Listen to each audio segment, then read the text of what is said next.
Ça se passe jamais comme prévu.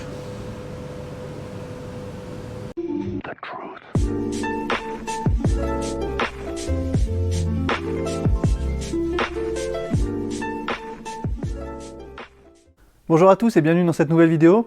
Aujourd'hui je continue la restauration de ma Corrado G60, plus particulièrement aujourd'hui je refais entièrement les jantes d'origine. Donc d'origine c'est des jantes bien spécifiques sur les modèles G60, que ce soit sur les Golf, les Corrado ou même les Passat. Je vais vous montrer celles qui sont actuellement sur ma voiture et ensuite je vous montre celles que j'ai achetées exprès pour ma voiture. Bon, pour ceux qui suivent la restauration depuis le début, ce ne sera pas une surprise pour vous. Pour ceux qui tombent sur cette vidéo au hasard, voici les jantes que j'ai actuellement sur ma Corrado. Donc c'est des jantes en 17 pouces qui sont pas vraiment d'origine, mais pas du tout même, qui sont de l'adaptable. Bon, moi ça me plaît pas forcément ce genre de jantes, et puis j'aime mieux les jantes d'origine, surtout sur les G60, où c'est que les jantes sont bien spécifiques à ces modèles. Donc ce que je vais faire, c'est que je vais vous montrer tout de suite celles que j'ai achetées, des jantes en 15 pouces. Donc elles sont beaucoup plus petites, bien sûr les pneus qui vont avec sont un peu plus hauts. Donc mes jantes les voici, elles sont emballées, donc je les ai achetées via internet, elles viennent carrément de Bulgarie. Alors c'est pas des jantes qui sont ultra rares à ce point là, mais c'est vrai qu'avec la livraison, moi tout ça m'a coûté 500 €, sachant qu'elles ont les centres en plastique d'origine, ce qui est un peu plus dur à trouver aujourd'hui. Alors c'est pas des jantes qui valent forcément très cher, mais qui sont de plus en plus rares à trouver. Et aujourd'hui, c'est compliqué de les trouver en dessous de 400 €. Alors après, je dis pas qu'il y en a jamais, mais en France, personnellement, depuis que j'ai acheté la Corrado G60, je regarde sur Le Bon Coin par exemple, ou même sur d'autres sites, et j'ai rarement trouvé des jantes proches de chez moi. Dans tous les cas, avec le prix de l'achat plus la livraison, ou même aller les chercher, ça m'aurait coûté plus cher que d'acheter celle-ci. Donc je le regrette pas vraiment. Donc là elles sont emballées, je vais vous les déballer toutes les quatre pour qu'on va voir un petit peu l'état général des jantes. Elles sont pas dégueulasses, mais bon, dans tous les cas moi je préfère les refaire nickel, comme ça sera parti sur du neuf, comme le reste de ce que je fais d'ailleurs sur cette voiture. Donc ces jantes les voilà, elles ont un nom, ça s'appelle les Sebring. Donc là elles payent pas de mine comme ça, mais c'est vrai qu'avec le cache central, donc j'ai les caches qui sont ici, qui sont en bon état, je suis assez content. Bon, ils sont un petit peu sales, bien sûr, je vais les repeindre. Vu que c'est du plastique, je vais pas les sabler, bien sûr, contrairement aux jantes. Celles-ci, je vais les poncer et ça sera suffisant pour les peindre. La même couleur, bien sûr, que les jantes. Dès que le cache est au milieu, pour moi je trouve que ça a quand même une gueule bien différente, ça embellit vachement plus la jante. Bien sûr on verra tout ça dans les prochaines vidéos quand elles seront montées sur la voiture, mais déjà dans un premier temps je vais les refaire à neuf, mettre les pneus neufs aussi, et pour ça déjà ce que je vais faire c'est que je vais les sabler. Contrairement aux jantes de ma dépanneuse, pour cette fois-ci, maintenant j'ai investi dans une cabine de sablage, ça m'a coûté bien cher d'ailleurs. Ce que je vais faire c'est que je vais les sabler à l'intérieur, donc ça sera beaucoup plus simple pour moi. Bien sûr, avant le sablage, je vais enlever les valves d'origine, en tout cas celles qui étaient déjà sur les jantes. Je vais aussi peut-être enlever, voir s'il n'y a pas des poids de l'autre côté. Si par exemple là il y en a un ici, donc je vais bien sûr l'enlever. Et je vais aussi décoller, brosser un petit peu les autocollants des anciennes marques d'équilibrage, pour pouvoir avoir un sablage comme il faut. Comme on peut voir à l'intérieur, il a subi pas mal de changements de roues avec des pinces qui ont serré par l'intérieur des jantes. Ça je suis pas très fan, moi je préfère serrer les jantes par l'extérieur, même si ça a une moins bonne prise, un moins bon entraînement on va dire, mais on verra ça par la suite de la vidéo, je vous en parlerai un petit peu mieux sur la machine à pneus. Ce que je fais c'est que je démonte tout ça, je voulais vous montrer aussi un petit peu l'état. Donc comme on peut voir, elles sont pas dégueulasses, ça aurait presque pu faire, mais il y a des petits défauts, comme ici on peut voir que bon là elle a un petit plat bien sûr, alors ça c'est des choses que je vais pas pouvoir réparer, enfin je pourrais le faire mais je suis pas équipé pour.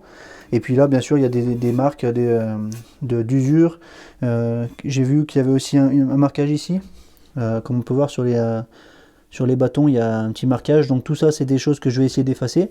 Dans un premier temps au ponçage, mais avant tout je vais déjà sabler, et puis on se retrouve une fois que c'est fait.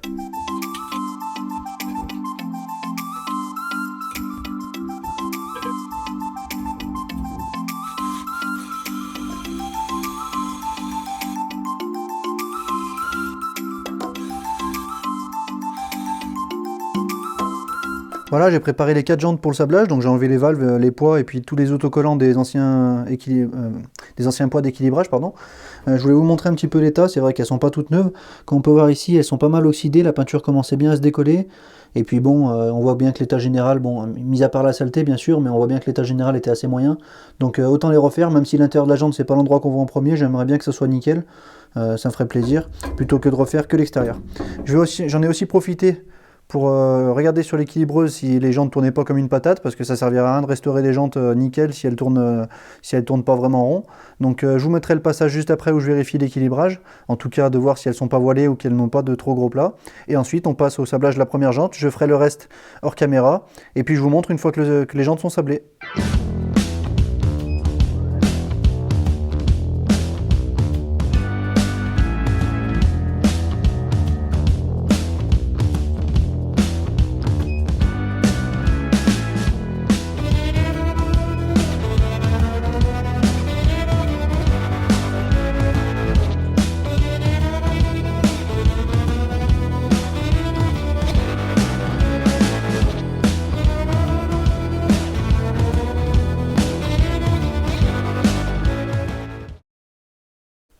Bon, finalement, ça se passe pas vraiment comme prévu. Le corindon blanc, comme ça, c'est génial. Malheureusement, moi, je sais pas vraiment la granulométrie que c'était, mais je vois très bien que c'est très fin. Ça fait un état de surface qui est top, comme on peut voir ici, aux endroits où c'est que ça a bien décapé. Par contre, pour décaper la peinture, c'est vraiment très, très long. Il faudrait une granulométrie un peu plus élevée. Ce que je vais faire, c'est que je vais acheter un sac d'abrasif un peu plus épais en granulométrie. Et puis j'aurai essayé ça tout de suite dans la vidéo. Bon, finalement j'ai acheté ça, c'est quelque chose qui est bien plus agressif. Alors bon, c'est du Karcher, peu importe. Je montre quand même la marque parce que c'est quand même une des seules abrasifs que j'arrive à trouver en magasin près de chez moi. Pourtant il y a quand même tous les magasins autour de chez moi, donc c'est un peu compliqué pour l'abrasif en dehors d'internet. On peut voir que c'est un abrasif qui est un peu plus rugueux, même beaucoup plus rugueux. Donc qui est bien plus fait pour le décapage. C'est pas vraiment écrit ce que c'est. Dans tous les cas, si ça vous intéresse de savoir des abrasifs de sablage, je ferai une vidéo dédiée un peu plus tard, avec aussi, en parlant aussi des différentes buses, des différents diamètres de buses et des différents abrasifs. Je vais en essayer d'autres hors caméra et je vous montrerai tout ça dans une vidéo dédiée. J'ai réalisé un premier test, bien sûr je vais vous passer tout le sablage, c'est quelque chose qui va durer très longtemps, je ne vais pas vous mettre tout ça en vidéo. Ça fait un résultat qui est assez correct, un état de surface qui est encore largement bon. Je pourrais au pire mettre un petit coup de ponçage par la suite. En tout cas ça décape beaucoup mieux que le grain que j'avais avant, en même temps la granulométrie est bien plus élevée aussi. Ce que je fais c'est que je sable toutes les jantes et puis on se reprend après. Et voilà, les 4 jantes sont entièrement sablées, donc la face avant, l'intérieur et puis aussi la bande de roulement à l'intérieur. Alors je sais que c'est pas forcément utile mais au moins ça me permet de voir tous les défauts. Donc tous les défauts je vais vous en montrer quelques-uns. Comme par exemple sur cette jante, alors avec la lumière rasante ça les amplifie un petit peu plus, j'ai fait exprès. Comme on peut voir il y a des petits défauts comme ici, où c'est qu'il y a des impacts. Alors tout ça c'est des zones que je vais légèrement mastiquer, alors comme on peut voir à côté de mon doigt c'est pas non plus énorme comme défaut. On a aussi un peu comme des impacts sur les rubbers comme ça, je vais essayer d'y estomper. Des petits trous ici sur la jante. Le plus gros défaut que j'ai sur les jantes, il se trouve ici. Alors, je sais pas si ça se verra bien, voilà. Donc il y a eu un petit choc. Ce défaut, il n'apparaissait pas vraiment avant de les décaper, parce qu'en fait, il avait déjà été réparé. Alors je pense que c'était peut-être un mastic ou une résine, je sais pas. Je vais essayer de me mettre autrement. Voilà, là on le voit un petit peu mieux. Alors de face comme ça fait un peu comme un écrasement. Alors tout ce qui est... idéalement ça serait bien de la redresser, de taper de ce côté. Mais bon, j'ai peur de l'abîmer, de la fissurer, donc je vais voir comment je fais. Je vais aussi essayer d'y mastiquer pour estomper ce défaut. Alors là c'est un petit peu risqué parce que c'est une zone pour le montage de pneus qui peut s'amener à craquer. Donc peut-être que je ferai un marquage pour monter les pneus, pour faire attention dans cette zone là. Sinon dans l'ensemble elles sont pas trop mal. Ici il y a aussi un petit morceau mais c'est moins abîmé. Les rebords je vais essayer d'estomper au maximum les défauts, voire même les faire disparaître. Et puis tous les petits défauts comme par exemple ici les impacts, je vais tout passer à un mastic aluminium je pense, pour pouvoir estomper. Pour ce qui est de la zone intérieure des jantes, alors je vais estomper tous ces petits défauts. Alors ça c'est dû au montage des pneus sur les machines. Les gens qui préfèrent serrer la jante par l'intérieur, alors je trouve ça un peu nul sur des jantes aluminium. Même si c'est des jantes où on voit pas trop l'intérieur parce qu'il y a quand même beaucoup de bâtons. Mais c'est quand même dommage d'abîmer les jantes aluminium alors qu'on peut les prendre par l'extérieur où ça abîme beaucoup moins. Je vais vous montrer ça tout de suite sur la machine à pneus. Sur la machine à pneus, lorsqu'on serre les roues au milieu pour pouvoir démonter le pneu, soit on peut prendre la jante par l'extérieur, qu'elle se fait serrer ici, soit on la prend par l'intérieur avec ses picots, ça la serre par l'intérieur. C'est ça qui a fait les marquages sur ma jante. Alors c'est sûr que ça entraîne plus facilement la jante lorsque c'est pris par l'intérieur. Ça a tendance des fois à glisser lorsque le pneu est trop raide par l'intérieur. Lorsque c'est bien fait, on y arrive quand même très largement en serrant par l'extérieur, pardon. Mais je trouve ça dommage sur des jantes aluminium, surtout des jolies jantes, de serrer par l'intérieur parce que ça abîme avec ses picots. Mais avec la bonne technique, en serrant par l'extérieur, ça suffit largement. Pour revenir sur la jante, c'est des défauts qu'on voit un petit peu de tout le tour. Bon, c'est pas très grave, hein, c'est pas des défauts très importants. Mais vu que je répare les jantes entièrement, ça me coûtera pas bien plus cher de les rectifier. Donc je vais passer un coup de ponceuse à bande pour pouvoir estomper tous on va dire le matériau qui dépasse, un peu tous les bosses qu'on va dire. Et puis après pour les creux, je passerai un léger mastic, bon ça se verra pas. Et puis de toute façon je l'aurai préparé pour les autres zones des jantes. Donc je vais poncer avec ma ponceuse qui ressemble à ça, pour éliminer le plus de défauts. Bien sûr je vais pas creuser non plus l'aluminium, c'est surtout pour estomper les défauts. Et puis ensuite je vous montre comment je passe un petit peu les mastiques de partout, les poncer, et puis après ainsi de suite.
J'ai installé les jantes dans la cabine. Désolé si vous m'entendez mal avec le bruit de la ventilation.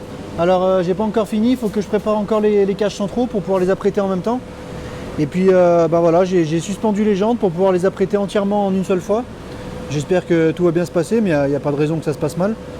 Et puis maintenant, ce que je vais faire, c'est que je vais préparer les caches, je les installe dans la cabine et puis après, je passe l'apprêt de partout. Les caches centraux, ils sont là. Donc comme on peut voir, j'ai déjà commencé à en poncer un. Alors je l'ai pas mal poncé parce que comme on peut voir ici, j'ai estompé des grosses rayures qu'il y avait. Alors là maintenant, il y a juste une petite marque, on sent même plus au doigt. Un petit peu partout, c'était pareil. De toute façon, vu que je repars sur de l'après, la peinture et puis du vernis, pareil que les jantes, pour que ça soit bien sûr de la même teinte, c'est pas très grave que ça revienne jusqu'au plastique. Là maintenant, ce que je vais faire, c'est que je vais poncer les trois autres pour estomper un petit peu les défauts. Alors ça se voit pas vraiment, mais il y a quand même des petits défauts. Et j'ai peur qu'avec une belle finition, ça se voit. Donc je vais faire un ponçage un petit peu plus forcé, on va dire comme ça, plutôt que juste de faire une accroche. Je vous montre une fois que c'est plus avancé. Bon, j'ai mis la lumière dans la cabine, c'est pas génial comme d'habitude, si vous avez vu notre vidéo dans cette cabine de peinture. J'ai préparé les centres de roues, ils sont là. Les deux autres sont de l'autre côté là-bas. Donc là, aujourd'hui, ce que je vais faire, c'est que je vais tout apprêter. Intérieur, extérieur des jantes et puis l'extérieur des caches. Et puis j'espère que ça va bien se passer. J'ai prévu environ 1 kg pour apprêter avec un gris moyen. Je vais vous filmer pour ce coup-ci avec l'après parce que ça craint pas trop. Par contre demain lorsque je ferai la peinture et le vernis, je suis pas sûr de filmer à l'intérieur de la cabine parce que c'est très volatile et je ne veux pas abîmer ma caméra.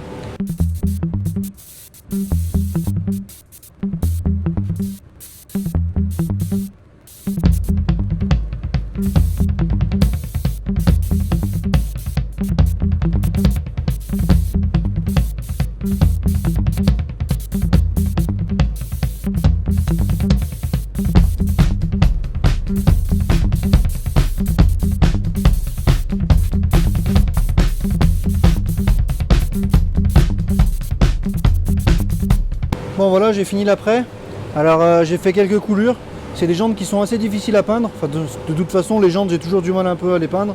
Avec tous les rayons ici, pour pouvoir bien apprêter de partout, j'ai un petit peu insisté à certains endroits, ça a fait des coulures. On peut en voir une petite ici, puis il y en a une pire sur celle de là-bas. Sinon dans l'ensemble, c'est pas trop mal, je pense que j'en ai passé de partout. Maintenant ce que je vais faire, c'est que je vais rentrer chez moi, je vais me coucher. Et puis demain on verra une fois que ça sera bien sec. Voilà, c'est ce que je disais, là il y a une grosse coulure, j'espère qu'elle va bien sécher pour que je puisse la poncer correctement.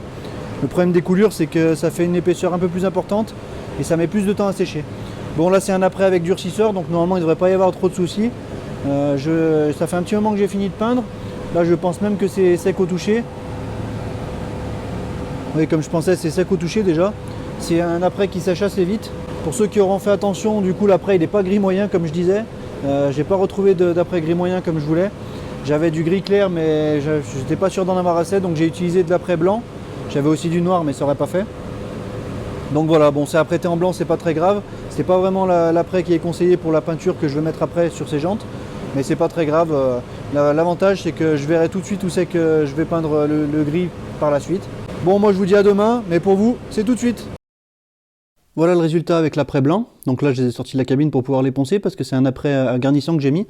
Alors il est garnissant mais pas trop, je l'avais bien dilué pour pas qu'il y ait trop de grains, que je ne mette pas 15 ans non plus à tout poncer. J'ai oublié de vous montrer aussi la réparation de cette jante, donc je sais que c'est celle-ci.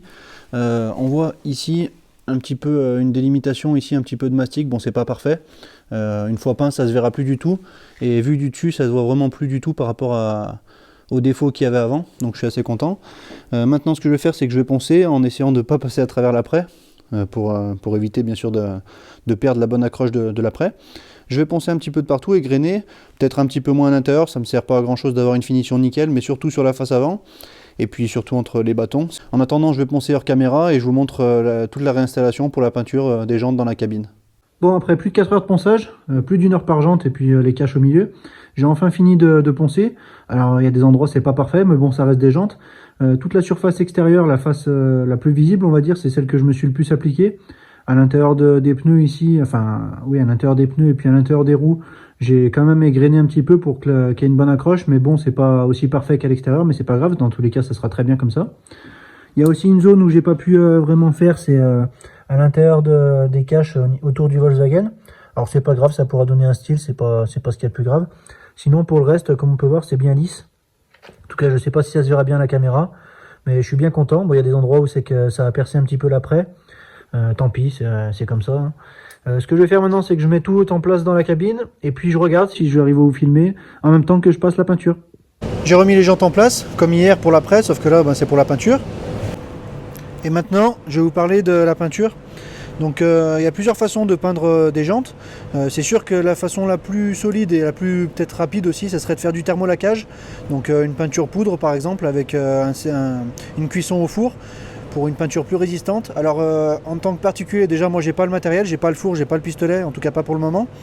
Et en plus de ça, c'est difficile d'avoir la teinte exacte des jantes. Bon, dans ce cas, ça reste du gris, donc j'aurais pu trouver une correspondance à peu près. Moi, dans mon cas, j'ai choisi de le faire avec la peinture, au pistolet. Donc la teinte d'origine, c'est celle-ci, Volkswagen L091 Chrome Farbe. C'est la teinte qui correspond à ces jantes d'origine. Alors, quitte à faire les choses bien, autant le faire comme il faut jusqu'au bout. Donc j'ai pris la bonne référence. Je prépare la peinture et puis après, c'est parti, on passe à la base sur les jantes.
Bon, j'ai passé la base. Alors j'ai pas passé les deux couches parce que comme d'habitude il y a quelque chose qui va pas. Ça a encore foiré que pour changer. Bon, c'est pas grave, je vais essayer de récupérer ça. Malheureusement pour aujourd'hui c'est cuit pour moi. Alors pour les caches centraux, j'espère que vous m'entendez bien. Pour les caches centraux, ça s'est très bien passé. Les deux autres de l'autre côté aussi super. Je repasserai peut-être une deuxième couche demain, mais je vous en parle juste après. Pour les jantes, c'est pas si mal non plus, malgré que j'aurais préféré faire une autre couche, mais là pour aujourd'hui je vais m'arrêter là. Pour quelle raison? C'est parce que j'ai voulu en mettre bien de partout et j'ai sûrement dû trop charger et ça m'a fait quelques coulures. Donc une première ici comme on peut voir. Je ne peux pas me permettre de vernir par-dessus ça, donc je vais attendre demain que ça sèche bien. Je vais essayer de mettre un coup de canon air chaud pour que ça chauffe un peu, que ça sèche un peu plus vite pour demain, pour pouvoir estomper ces coulures en ponçant bien sûr. Sur cette jante, niveau extérieur, ça s'est pas trop mal passé, mais il me semble que j'ai une coulure à l'intérieur. Je vous montre ça via de l'autre côté. De l'autre côté, les deux autres caches, pareil, nickel. En même temps, c'est pas très compliqué à peindre ce genre d'éléments à plat. Et pour les jantes, du coup, celle-ci, j'ai une énorme coulure. Je crois que c'est celle qui a la plus grosse coulure. Enfin, j'ai même deux coulures, voire même trois avec un peu le contour. Celle-ci, j'ai voulu trop charger peut-être. Sur le moment, je m'en suis pas rendu compte. Bien sûr, c'est après que je m'en suis rendu compte une fois que ça a commencé à dégueuler comme ça. Et pour la dernière jante, celle-ci c'est la seule qui a bien fait. Alors pourquoi? Je sais pas, j'ai sûrement dû mieux faire. De toute façon, moi je suis pas peintre, hein. J'essaye de faire du mieux que je peux dans les vidéos, de vous montrer ce que je fais. La jante ici, comme je vous disais, il y a une coulure qui est juste ici à l'intérieur. Donc bon, s'il n'y aurait eu que ça, j'aurais pu continuer. Une coulure à l'intérieur, c'était pas très grave. Ça aurait pas fait très joli, mais bon, c'est à l'intérieur, j'aurais pu continuer et vernir. Dans mon cas, ce que je vais faire, c'est que je vais m'arrêter là pour aujourd'hui. La teinte grise est bien prise, mais j'aurais voulu quand même faire une deuxième couche pour quand même confirmer le tout. La deuxième couche, j'ai encore de la peinture, j'ai même plus de la moitié du pot qui me reste, donc j'ai de quoi voir venir. Mais les coulures, je peux pas laisser ça comme ça. Ce que je vais faire, c'est que je vais attendre que ça sèche au toucher 99%, parce que bien sûr les coulures ne vont pas sécher tout de suite.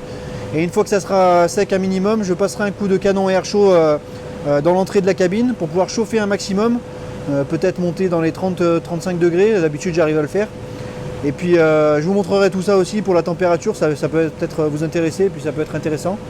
Et puis après on se retrouvera demain pour voir ce que j'arrive à faire avec ces coulures.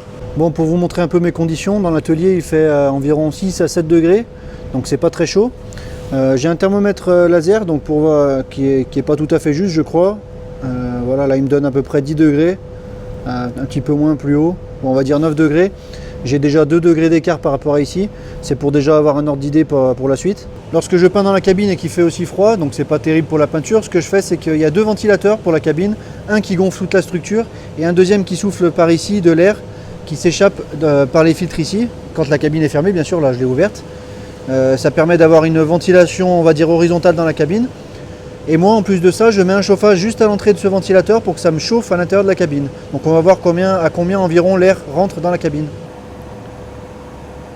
À la sortie ici, j'ai un peu plus de 15 degrés.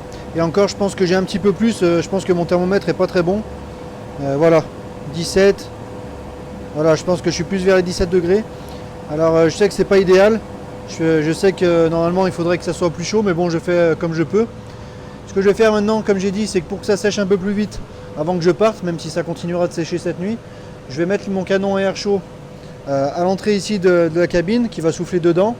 Et ça va permettre de réchauffer l'intérieur de la cabine et puis on va voir par la suite à combien ça peut monter. Je voulais attendre que ça soit sec au toucher pour pas que ça remue trop de poussière venant d'extérieur ou même à l'intérieur de la cabine et que ça se colle trop sur la peinture, pour que ça abîme trop ma peinture, même s'il y aura toujours un peu de poussière dans ce genre de cabine. Là voilà, au toucher c'est bien sec, il n'y a vraiment plus rien. Donc ce que je vais faire, c'est que je vais pouvoir commencer à mettre le canon à air chaud pour réchauffer encore un peu plus tout ça et essayer de faire sécher comme il faut toutes ces coulures. Bon, j'ai dû débrancher cette lumière pour pouvoir brancher mon canon à air chaud. Le canon à air chaud il est là. Pour ceux qui connaissent, c'est un 50 kW. Donc là ça rigole pas au niveau chaleur. Ça fait même pas 2 minutes que je l'ai allumé. Et on va voir déjà la différence. J'ai pas encore regardé, mais à mon avis, voilà, c'est bien ce qui me semblait. Déjà 24 degrés à l'intérieur. Bon là ici j'ai super chaud où je suis, alors que le canon à air chaud est allumé depuis même pas 3 minutes. Ce que je vais faire, c'est que je vais l'allumer un petit moment. Si vraiment je vois que ça dépasse trop les 35-40 degrés, je vais arrêter. Comme on peut voir ici, ça continue encore de monter, 28 degrés. Au-dessus de 35 degrés, je couperai un peu le canon à air chaud et je ferai des cycles. Je vais rester là pendant 20-30 minutes à faire ça. Ça permettra de mettre un bon coup de chauffe à la peinture et je pourrai la poncer un peu plus tranquillement demain. Bien sûr, pas la peine de me dire attention, je sais très bien les dangers qu'il y a avec ce genre d'outils. Et puis je sais bien aussi la consommation, mais pour information, voilà. Là, on n'est pas sur les mêmes températures à la sortie du canon. Donc si vous faites la même chose, faites très attention vous aussi de ne pas faire prendre feu à quelque chose autour. Bien sûr, j'ai un extincteur juste à côté au cas où. Bon, ça fait 20 minutes déjà que je chauffe. Là, les jantes sont environ à 35 degrés pour la première. Un petit peu moins là-bas. Ça n'a pas bien monté plus, donc tant mieux. Au bout de 20 minutes, c'est pas mal. J'ai pas eu besoin d'arrêter le canon à air chaud. J'ai touché aussi un peu les coulures et c'est déjà même un peu sec, en tout cas au toucher. Donc c'est bon signe, elles sont pas très molles. Donc maintenant, rendez-vous demain pour moi, mais pour vous, c'est tout de suite. Bon, on se retrouve environ 17 heures après le passage de la base. Alors bon, je pense que c'est suffisamment sec, surtout avec le coup de chauffe que j'ai mis. J'ai sorti les 3 jantes qui ont des problèmes. Alors il y en a 2, c'est sur la face extérieure, donc c'est un peu plus important. Et puis celle-ci qui est là, c'est une petite coulure à l'intérieur. Les coulures sont un petit peu estompées, c'est moins grave que ça paraissait hier. Bon, bien sûr, là, ça s'est amplifié avec la lumière que je mets à côté. Ce que je vais faire, c'est que je vais légèrement poncer les coulures pour les lisser. Et puis en plus, on peut voir aussi que dans les creux des jantes, il y avait pas encore assez de base, donc ça permettra aussi de repasser un coup pour mettre un bon coup de gris. Avec la lumière, encore une fois, c'est amplifié, mais bon, vaut mieux qu'on voit tous les défauts. Au moins, on sait sur quoi on part. Ce que je fais, c'est que je ponce les défauts. Donc sur cette jante, il y a une petite coulure ici aussi. Sur celle-ci, c'est à l'intérieur de la jante. Je vous ai déjà montré juste avant. Bon, voilà mes retouches de ponçage. Alors je suis retombé sur l'après. Heureusement, j'ai pas percé l'après, c'est déjà pas mal. Bien sûr, c'est pas génial, j'aurais préféré pas le faire, mais vaut mieux faire ça plutôt que de laisser les coulures, surtout sur la base. Je remets tout ça dans la cabine, je passe un petit coup de lingette anti-poussière pour les zones où j'ai poncé, et puis un petit peu de partout aussi. Et puis c'est reparti pour la peinture.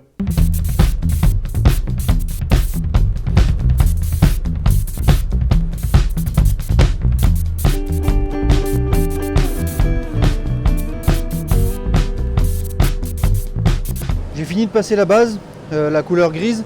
Alors du coup je suis assez content, ça s'est bien passé. J'ai procédé autrement par rapport à la première fois, donc j'ai fait au moins 6 ou 7 passages sur chaque face avant de jante. J'ai pas refait forcément tous les intérieurs, sauf celui que j'ai poncé, je l'ai refait un petit peu. J'ai remis un coup sur tous, mais juste un seul passage. De toute façon, c'est pas les zones les plus importantes esthétiquement. J'ai remis aussi 2-3 passages sur les caches centraux pour avoir la même teinte au cas où. Et puis du coup j'ai pas fait de coulure, donc je suis assez content. En plus, je suis à la température idéale pour peindre. Les pièces sont à 20 degrés, donc c'est parfait pour pouvoir faire de la peinture correctement.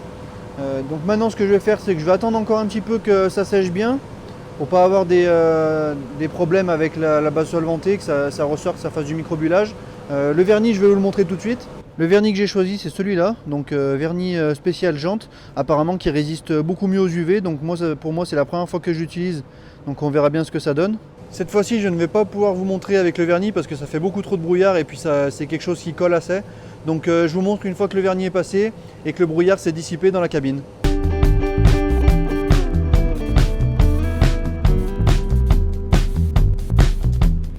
Bon voilà, le vernis est fini de passer, on va voir ce que ça donne. Je suis assez content. Le résultat est vraiment nickel, en tout cas pour moi je suis super content. On peut voir les caches, ça brille super bien, la bonne teinte. On arrive même à se voir dedans. Pour les deux jantes de ce côté c'est impeccable, de l'autre côté c'est pareil.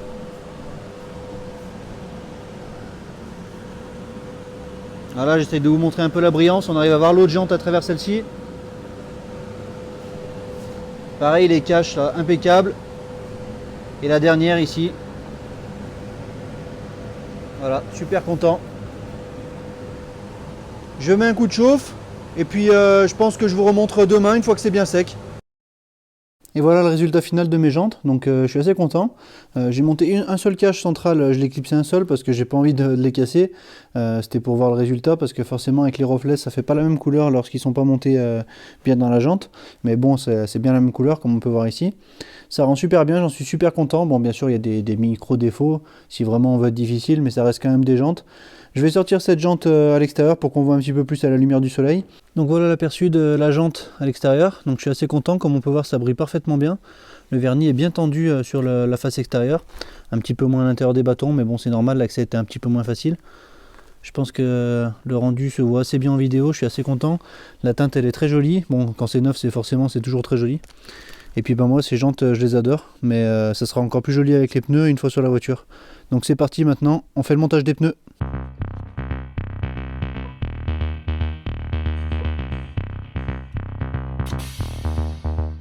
Donc la première chose que je vais faire, c'est que je vais mettre une valve. Donc dans mon cas c'est une moyenne, alors je sais pas vraiment, je me rappelle plus comment on appelle ça. J'ai des plus grandes et des plus petites aussi. Là par exemple j'en ai une plus petite. Le problème c'est que là c'est assez enfoncé à l'intérieur. J'ai peur que ça soit un petit peu embêtant après pour gonfler le pneu. Du coup je préfère mettre une moyenne, ce sera plus sûr. Au sujet des pneus, j'ai choisi des Michelin Pilot Sport. Donc la taille c'est du 195/50 R15. Au niveau de la consommation ils sont pas très bien notés en E. Au niveau de la tenue sur la pluie ils sont bien notés A.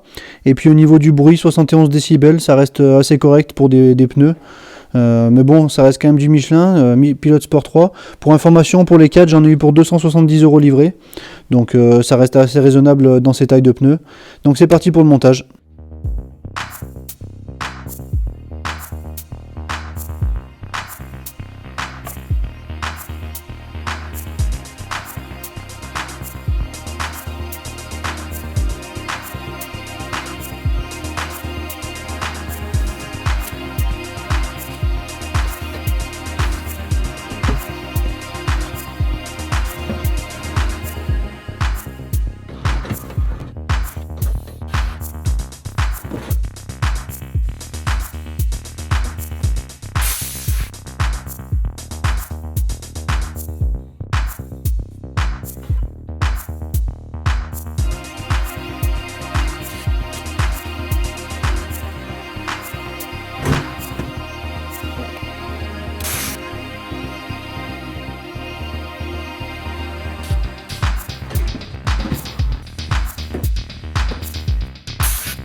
Les 4 pneus sont montés, ça fait nickel.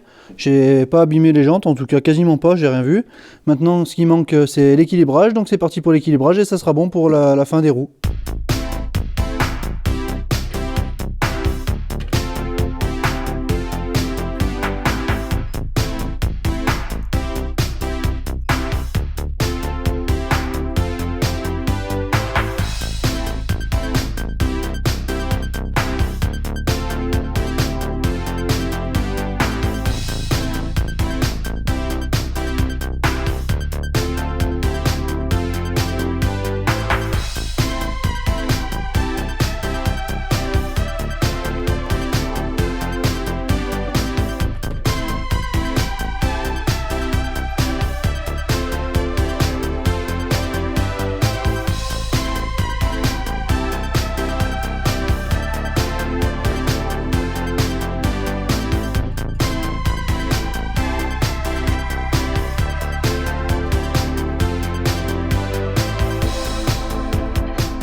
Et voilà, les 4 jantes sont finies, sont peintes, les pneus sont montés, équilibrés. Bon, je suis pas obligé de vous le dire, mais il y en a une, celle-ci, la troisième, que j'ai un petit doute. Pas pour la jante, mais plutôt pour le pneu. J'ai l'impression que le pneu est un petit peu déformé. À voir à l'usage. De toute façon, moi, j'ai les machines à pneus, donc même s'il se passe quelque chose en roulant, je pourrais toujours rééquilibrer les roues par la suite. Pour le moment, ça fera très bien comme ça. Pour les remonter, bien sûr, il faut que je refasse les trains roulants. Et si tout va bien, croisez les doigts pour moi. Donnez-moi du courage en laissant des commentaires, en mettant beaucoup de j'aime. Ça fait avancer la chaîne et ça me fait aussi beaucoup plaisir. Et puis la semaine prochaine, si tout va bien, ça sera pour les trains roulants, le remontage des trains roulants qui seront finis. Et on pourra donc essayer les roues sur la voiture. Je voulais remercier tous ceux qui laissent des pouces en l'air, tous ceux qui laissent des commentaires, ça m'aide vraiment.